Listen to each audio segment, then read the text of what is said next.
잘 들리세요? 네. 방송 소개받은 미래의 육자연구소 이상호입니다. 팟빵이 요즘 이제 젊은 친구들도 많이 하고 이제 중 장면에서 많이 한다고 그러는데 이런 팟캐스트 방송에서 공개호를 하면 가장 참여자들의 통계 연령이 높은 방송이 어떤 방송일 것 같으세요? 바로 이제 저희 이 행사가 가장 통계 참여 높은 행사라고 합니다. 여러분과 같이 무더운 연휴라고 오셔서 상당히 감사드리고요. 55분까지 저한테 시간이 주어져 있는데 좀 약간 원론적인 얘기일 수도 있고 어찌 보면 우리가 여러분께서 뭐 연금저축 계좌도 갖고 계시고 뭐 퇴직연금도 하실 거고 IRP도 가입하셨을 텐데 이렇게 내가 가입한 연금 상품을 통해서 그 연금을 투자할 때 도대체 어떤 것들을 우리가 생각해 봐야 되는지를 여러분들과 같이 나눠보도록 하겠습니다. 우리가 이제 연금 자산, 전통적인 의미에서는 사실 연금을 자산이라고 표현하지는 않습니다. 주식 자산, 부동산 자산, 현금과 같은, 현금성 같은 예금과 같은 것 이런 걸 얘기를 하는데 우리 하나의 연금을 우리가 노후 생활을 쓰기 위한 하나의 자산을 봤을 때 연금 자산의 특징은 제 생각에 4가지 정도로 꼽을 수 있을 것 같아요. 첫 번째로는 10년 동안 운용해야 된다. 10년 이상 운용하지 않으면 연금저축 계좌 같은 경우는 세제 혜택을 안 주죠, 그죠? 흔히 얘기하는 얘기로 이제 해지 가산세를 얘기되면 그동안 받았던 세금에 받은 걸 쳐내야 된다.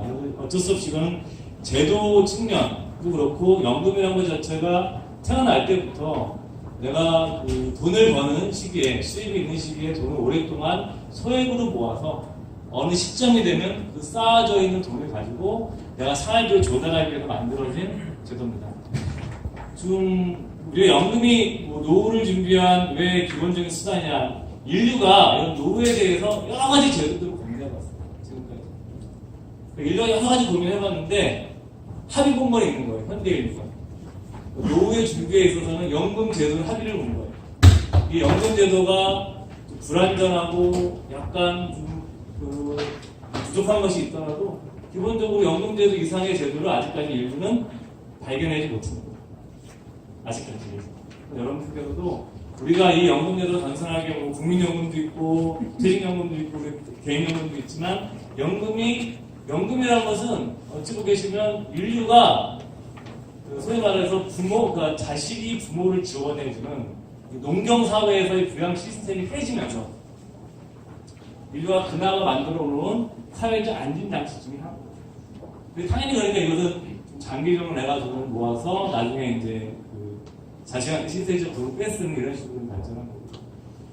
이 연금은 본질적으로 생활비입니다, 생활비.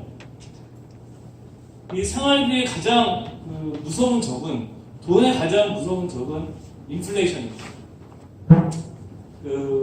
흔히 인플레이션을 두고 보이지 않는 세금이라는 표현을 씁니다. 못 느끼는 거죠. 잘 아시다시피 여러분들, 내가 5%짜리 예금을 1년짜리 가입을 했는데 1년 동안 물가가 5% 올라버려요. 사실 돈을 번 거예요, 안 번 거예요? 안 번 겁니다. 돈은 그 자체로서 아무런 의미가 없는 겁니다.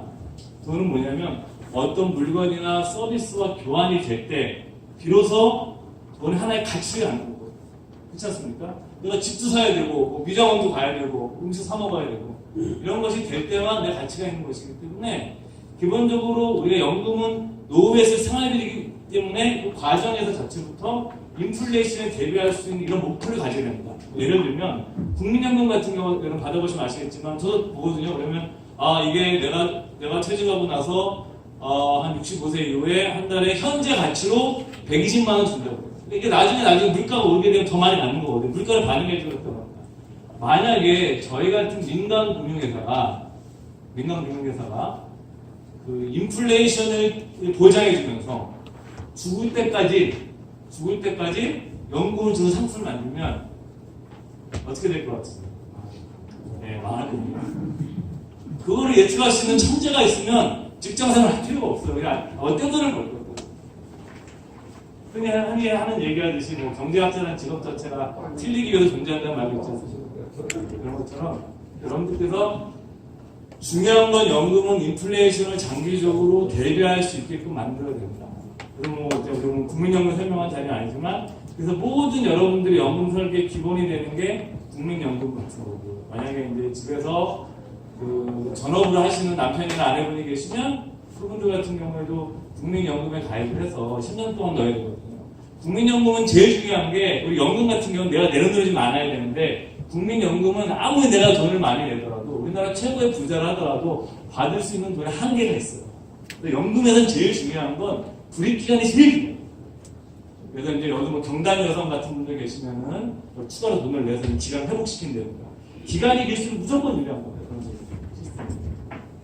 세 번째가 연금은 이 한 상품에 보통은 상품도 구분이 되어 있는데 연금은 이것이 하나의 뭐 거치대하는 안으로 내재화 구조가 되어 있는 거예요. 내가 돈을 쌓고 운용을 하고 일정 시점 55세나 60세가 되면 내가 일정 시점에 내가 인출해서 생활비를 써야 되는 거예요. 그리고 또 뭐 마지막으로는 돈이 많아서 내가 연금 필요 없다 하더라도 연금 상품 자체는 국가가 세제 혜택을 주는 거예요. 정부가요 어떤 걸 활성화시키고 있어요. 정부가 쓸 수 있는 가장 강력한 인센티브는 뭘 통해서 하는 거죠? 세금을 통해서 하는 거예요. 부동산 같은 경우 잡고 싶어요. 어떻게 해요? 정부는 세금 카드를 씁니다. 우리가 이제 흔히 경제학을 두고 인센티브에 관한 학문이라고 그러는데 정부가 시장 참여자들한테 줄 수 있는 가장 강력한 신호는 세금을 줍니다. 현재 우리나라의 개인 투자자들이 가입할 수 있는 금융상품 중에서 세제 혜택을 받을 수 있는 상품이 굉장히 없어졌어요. 굉장히 줄었어요. 근데 정부가 계속적으로 세제 인센티브를, 세제 혜택을 주고 있는 방향으로 가고 있는 거는 당연히 그 시대적 요청에 의해서 연금 관련 상품들에 대해서 훨씬 더 많은 인센티브를 주고 있습니다. 근데 이게 뭐 이제 부동산 연금만 아니지만 그러니까 세제 인센티브 카드를 너무 많이 남용을 하면 시장이 그거에 어떻게 되죠? 둔감해지죠. 내성이 생겨가지고 뻗쳐버리는 거죠. 이런 현상이 생겨날 수 있습니다. 그러니까 너무 협박을 많이 하면 예를 들면 너무 많은 세금에 대한 정보 사연을 주면 사람들이 이제 다른 행동을 보이기 시작합니다. 그래서 이 연금이란 자산의 특성, 이런 특성들을 가지고 있기 때문에 우리가 연금을 운용할 때는 이런 특성에 맞게끔 운용을 해요. 그래서 이 두 번째 이제 연금에 대해서 심리적인 측면을 좀 말씀드리고 지난해 노벨 경제학상을 받은 사람이 이제 행동 경제학자, 행동경제, 심리학과 경제학을 이제 한 사람이 금융 파이낸스 한 사람이 받았습니다.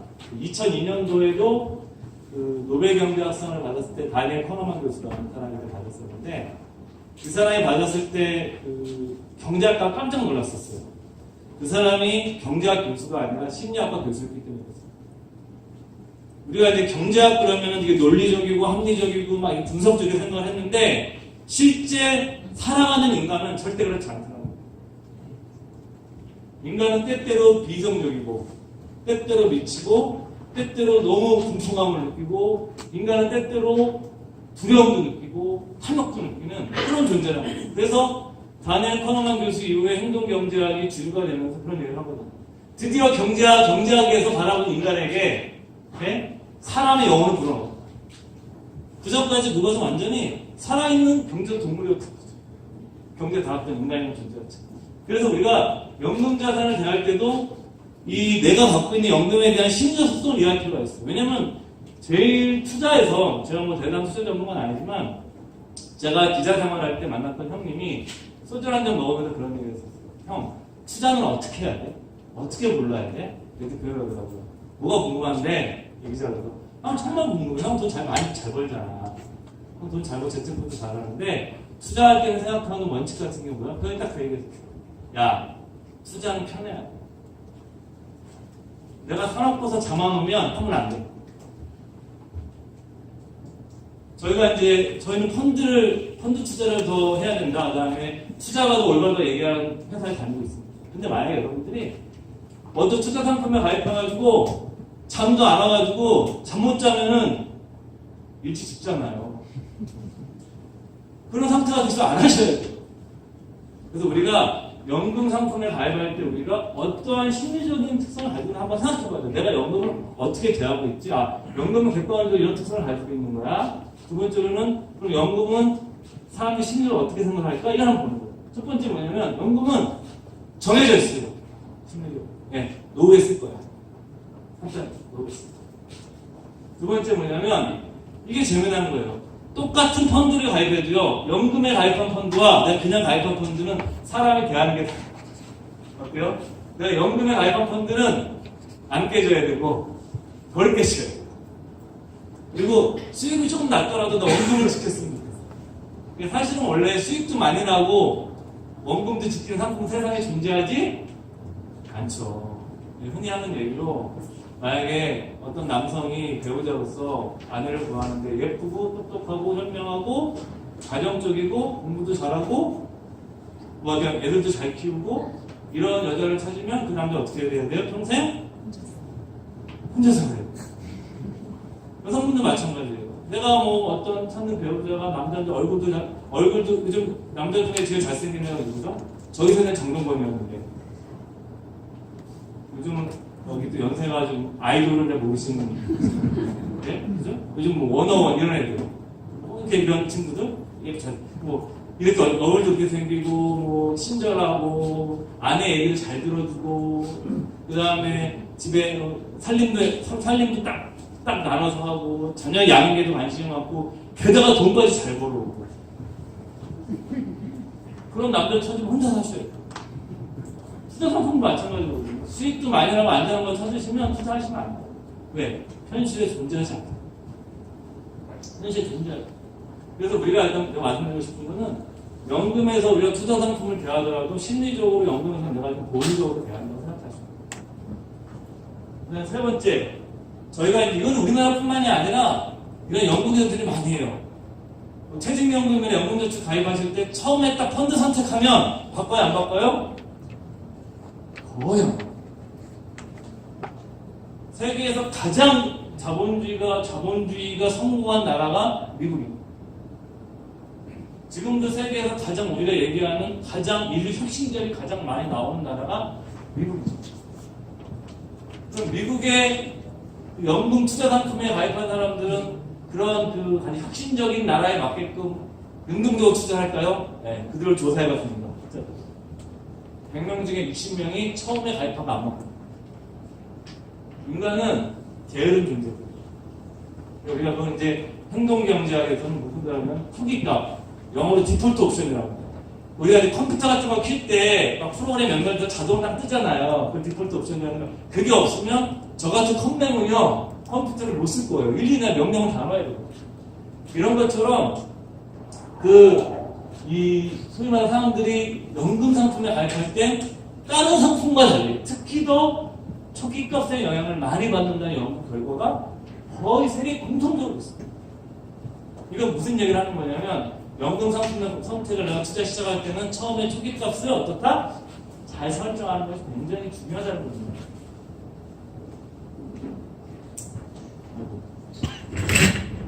이것 좀 저 해주실래요? 제가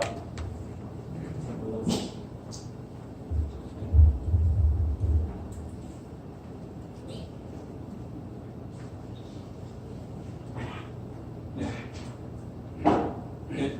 자, 좀 키워주세요. 제가 키워야 되나요? 보셨죠? 컴맹이에요. 디폴트 옵션이 없으면 저 같은 인간은 이렇게 살아야 되는 거예요. 이 피터 린치라고 주식 투자 해보신 분들은 이 양반 책을 한 번쯤 다 읽어보셨을 거고, 국내에서 나와 있는 주식책 중에서 가장 오랜 동안 팔리는 영원한 스테디셀러 책 중에 하나입니다. 그 미국 펀드 매니저 역사상, 펀드상 역사상 가장 전설적인 펀드 매니저였던 사람입니다. 제가 왜 이 사람을 말씀드리냐면 연금 투자할 때 무엇이 중요한가를 말씀드리고 싶어요. 우리가 이제 어디서 투자는 여러 가지가 있거든요. 예를 들어서 뭐 종목이나 펀드 선택, 투자 타이밍 이런 것들이 언제 내가 들어가는 것 같아요. 내가 타이밍도 중요하고 종목 선택도 중요하고. 근데 여기서 보면은 연금자산 운영에서 우리가 많은 분들이 타이밍을 하고 싶어요. 근데 이 타이밍 전략이라는 것이 잘만 하면 좋지만 이게 왜 어려운가를 제가 말씀드리려는 건데, 피터 린치는 1977년 5월부터 90년 5월까지 13년간 운영을 했습니다. 연평균 29.2%입니다. 한국에 현재 나와 있는 모든 펀드 중에 연평균 20%를 단 한 해도 빼먹지 않고 이득한 펀드는 제가 알기로 한국에 한 개도 존재하지 않습니다.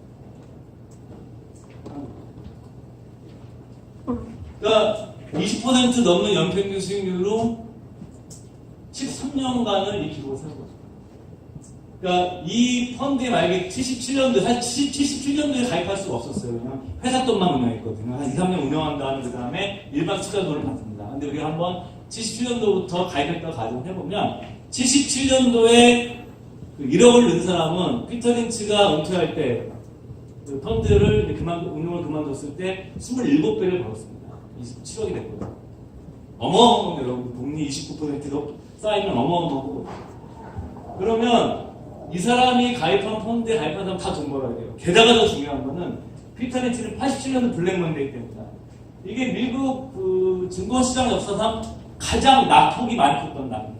대폭락이 났거든요. 여러분들 서킷 브레이크라는 제도 아시죠? 증시가 막 폭락하면은 서킷 브레이크에서 거래를 중지시킵니다. 야, 진정해. 다시 한번 생각해봐. 팔지마. 그 제도가 왜 생겼냐면 87년도 블랙먼데이 때문입니다. 너무 급락을 하는 사람들이 주식을 다 패닉이 치니까 완전 공포스러운 거예요. 하루에 몇십 %가 빠져버리니까 대안이 없습니다. 그래서 이거를 막기 위해서 미국의 증권시장에서 서킷 브레이크 제도라는 걸 도입을 한 거예요. 그 정도는 많이 빠진다는 거예요. 근데 피터 린치는 이때도 플러스 수익이 있어요. 어마어마한 겁니다.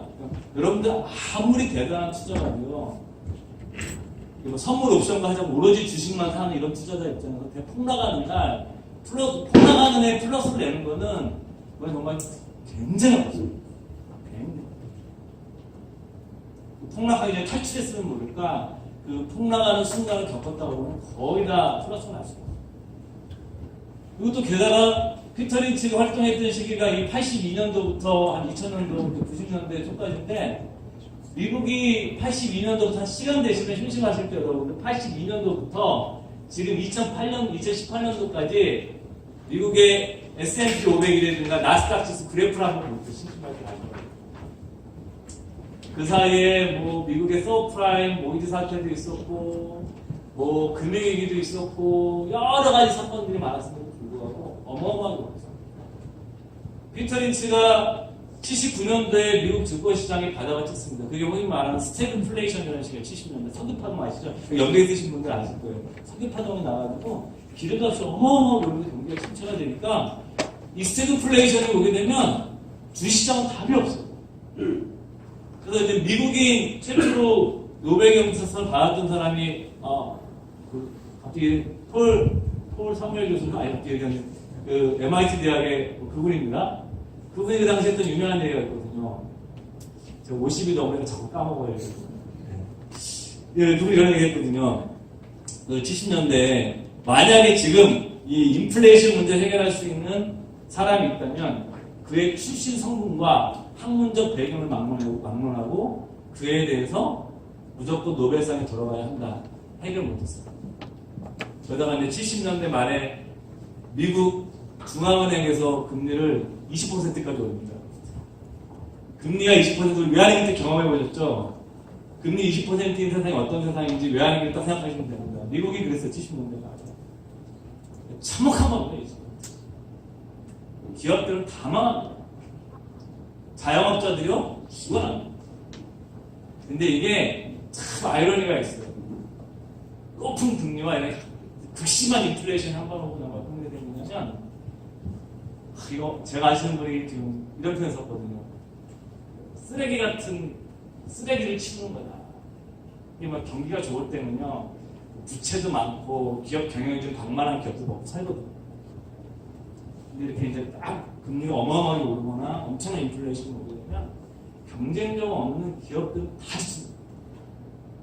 싹 청소가 됩니다. 그럼 어떻게 되겠어요? 살아남은 사람들이, 살아남은 기업들이 어떻게 돼요? 다 먹어가기 시작합니다. 그러면서 어떻게 해서 그 기업들이 무섭게 오기 시작합니다. 우리가 외환위기 때 그랬거든요. 왜냐하면 다 망해가지고 한 사업마다 산업 분야마다 우리나라 지금 그렇거든요. 라면도 몇 개 딱 정해져 있습니다. 술회사도 딱 다 M&A 이루어져요. 자동차 회사도 딱 두세 개, 다 두세 개. 모든 산업들에게 과정화가 일어납니다. 이 과정은 굉장히 고통스러운 거예요.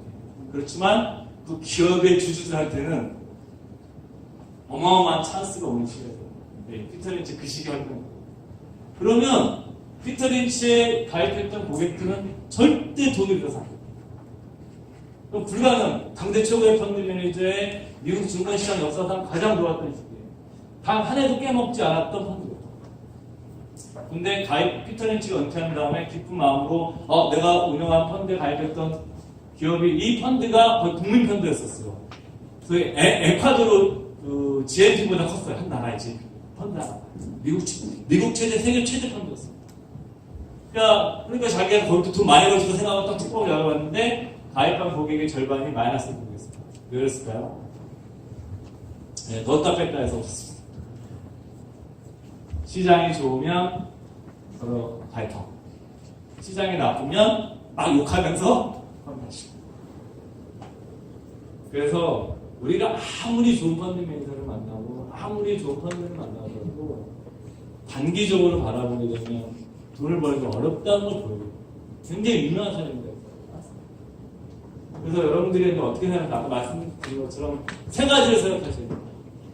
여러분들 뭐냐면 장기 투자하는데 뭐 주식 투자하라고 해서 한 주식 10년, 20년 두는 게 장기 투자 아닙니다. 사실은 저도 그런 적이 있는데 비자발적 장기 투자 되게 많으시죠? 주식 샀는데 반토막 나는 거 어떠세요? 그거 못 팔아요. 파시는 분들은 성공하실 거예요. 그건 대단한 자제력의 소유자들이고 판단력의 소유자들이죠. 보통 대다수의 사람들은 비자발적 장기 투자가 돼버려요. 저도 그랬던 경험이 있어요. 뭐 K 무슨 주식이라고.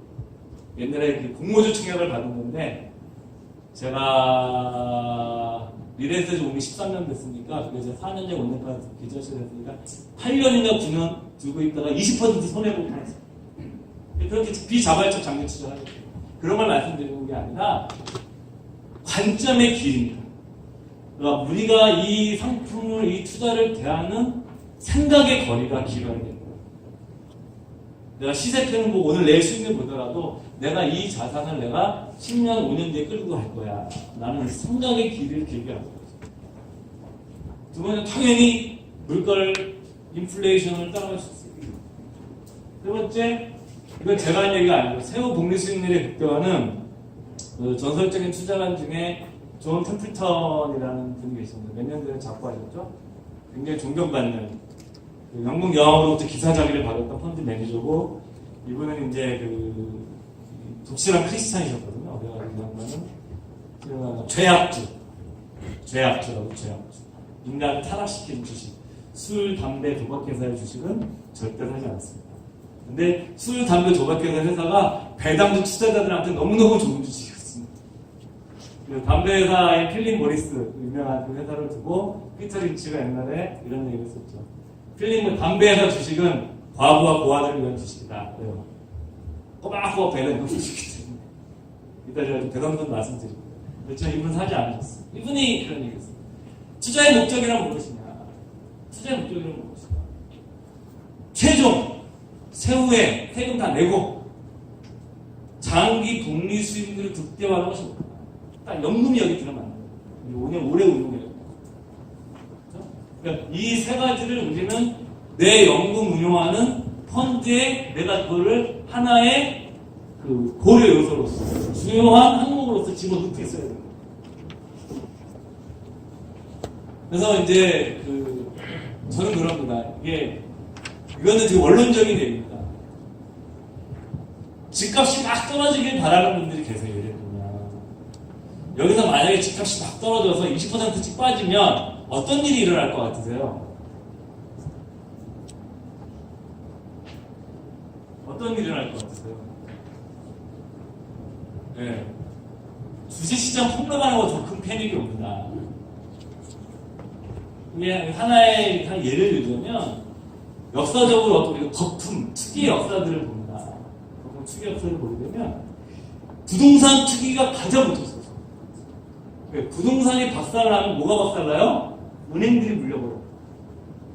은행은 기본적으로 한 사회의 금융이라는 건 뭐냐면 그 인체에 귀한 피 같은 겁니다.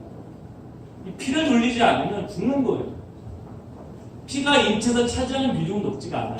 비율로 보게 되면. P가 사인보다 낮습니다. 차지하는 B보다. 네? 그렇지만 P는 온몸의 호르몬이나 영양분을 택배기사처럼 실어 나르는 존재거든요. 금이 있는 피 같은 겁니다. 굳이 비유를 하자면. 이 부동산이 막사되면 어떤 일이 발생하냐면 경제 내에 피가 안 들면서 경제가 수업돼 버리는 거예요. 이건 외환이 경험합니다. 예를 들면 부동산은 그렇게 되면 공적 작업을 넣어가지고 막 리오프 넣은 겁니다. 이번에 근데 주식은 있잖아요. 보통 주식의 법은 언제 오냐면 새로운 기술의 등장, 새로운 패러다임의 등장. 그건 뭐냐면 사실은 풍랑한데 고통스럽지만 그건 어떻게 보면 희망이거든요. 그런 얘기합니다. 철도 주식에 대한 거품이 없었으면 철도사라고 성공할 수 없었을 겁니다. 자동차 주식에 대한 투기가 없었으면 자동차 산업은 자본 조달을 못했을 거예요. 인터넷 거품이 있었기 때문에 인터넷 산업이 자리하고 있었어요. 근데 그 주식의 거품의 붕괴는 주식 투자자만 죽입니다. 근데 부동산이 붕괴되면 사회를 죽입니다. 그런 얘기하거든요. 뭐 부동산 대폭락 할 거다. 서서히 떨어지는 게 아니라 저는 그런 분들은 보면 굉장히 개인적으로 약간 서운해. 너무 정말 저렇게 되면 누가 피해를 볼 것 같아요. 부자들은 괜찮아요. 좀 아시는 분들. 내가 100억 있는데 30억짜리 집 사면 30억짜리가 집이 10억 됐다고 이때는 전혀 삶의 질이 없어요. 근데 이때 되면 뭐냐면 금리가 폭등할 거기 때문에 또 이분들 이런 가지고요. 예금 넣어놓으면 돼요. 흔히 하는 얘기. 물론 뭐 디플레이션 올 수도 있긴 하지만 디플레이션 마찬가지예요. 현금의 가치가 올라가기 때문에. 근데 많은 일반적인 서민들은 자기 재산의 70%를 다 부동산으로 알고 있기 때문에 이들은 말할 수 없는 고통을 겪어요. 그래서 우리가 평균적인 우리가 이제 그 시장에서 바라볼 때 경제가 성장한다. 우리나라 경제 성장하고 있거든요. 3~4%는 나와요. 이게 뭐 수출이 주도하고 있기 때문에 실감이 안 나는 거거든요. 우리나라 경제에서 그 70% 정도가 수출이 더 기여도가 높습니다. 그 내수보다. 미국이나 일본은 안 그래요. 내수 비중이 훨씬 높아요. 중국도 지금 계속 내수 비중을 높이고 싶어 하는 거예요. 중국이 아마 지금 내수 비중이 높았으면 요번에 미국하고 좀 맞닥떴을 겁니다. 제 생각에. 내수 비중이 아주 자기네가 내수 비중이 부족하고. 그러니까 한국은 이제 수출 비중이 높아서 수출이 잘 되는데 그 내수는 못 느끼는 거예요. 기업들이 요즘 공장을 다 해외에 짓잖아요. 그렇죠? 해외에 짓지.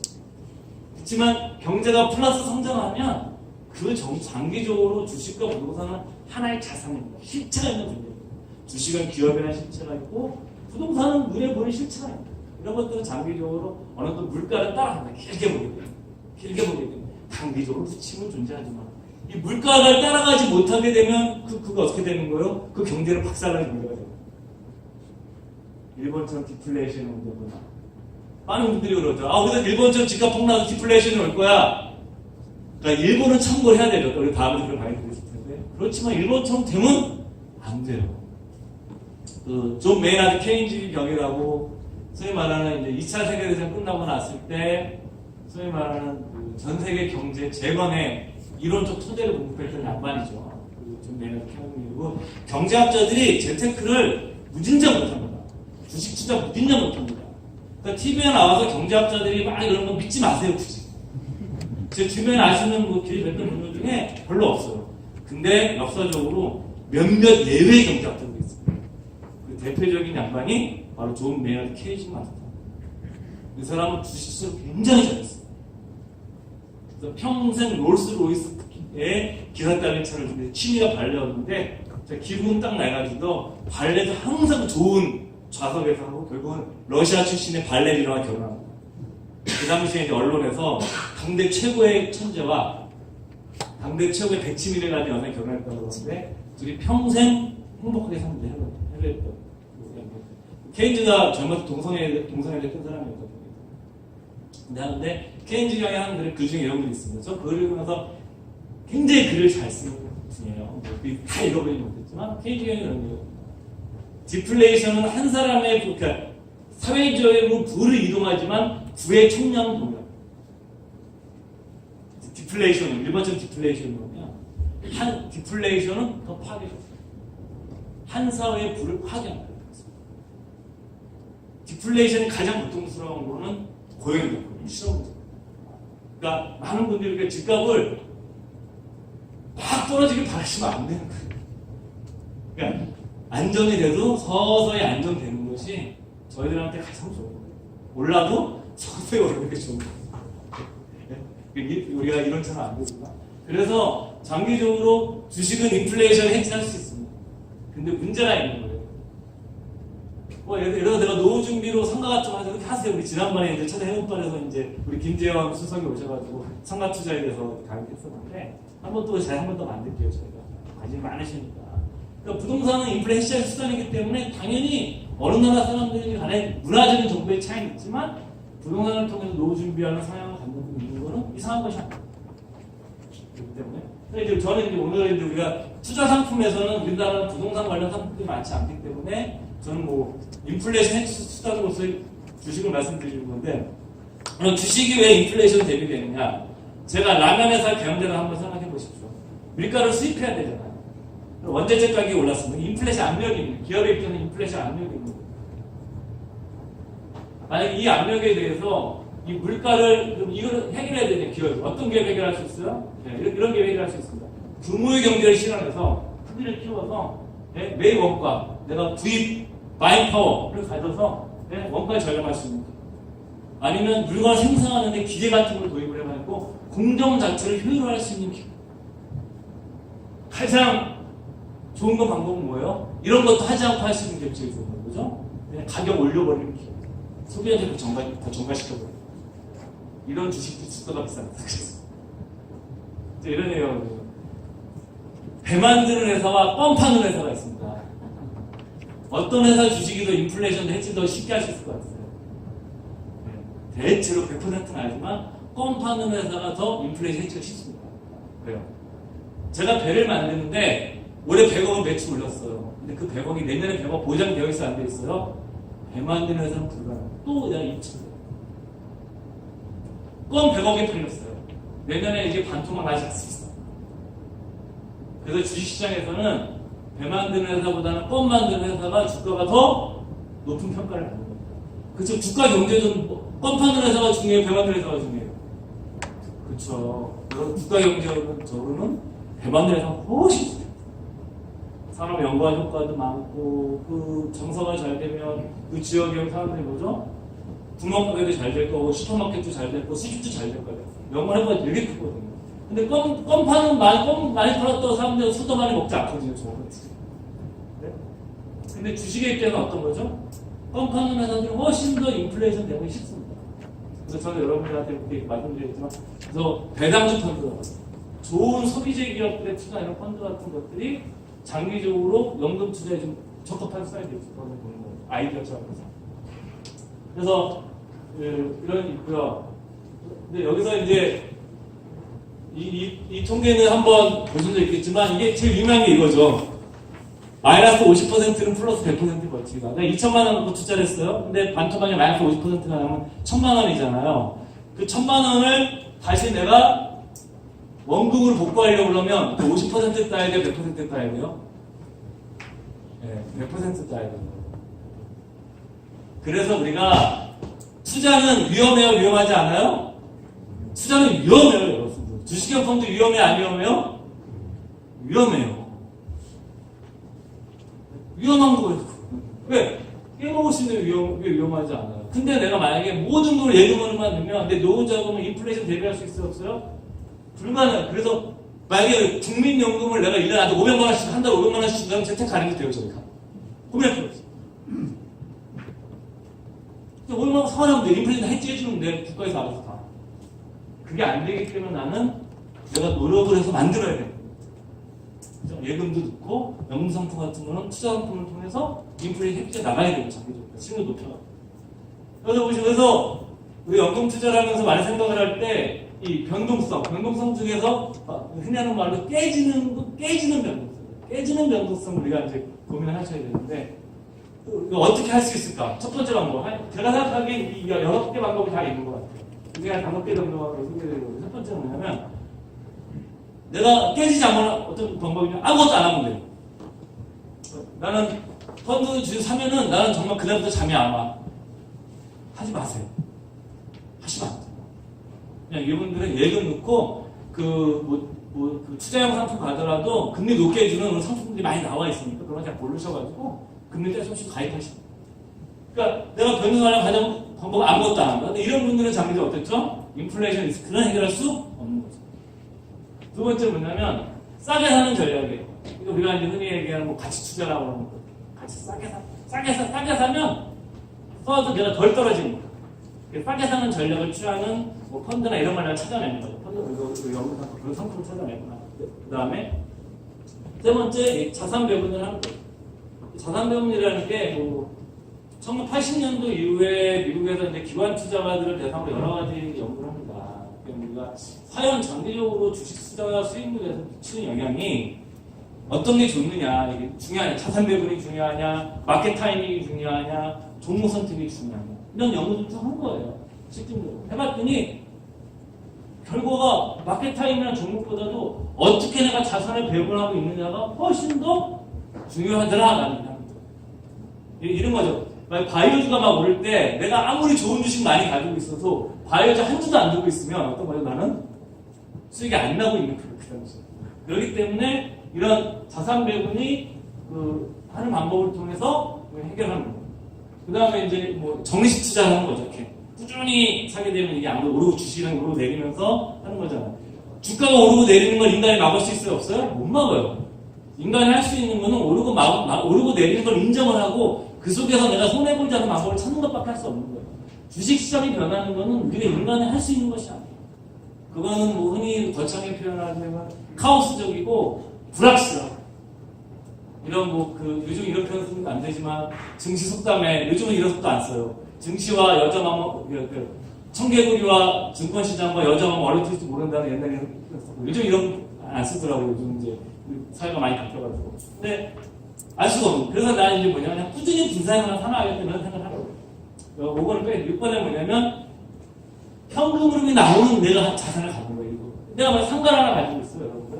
내가 상가가 상가 사는데 이 월세가 맨날 나와 100만 원씩.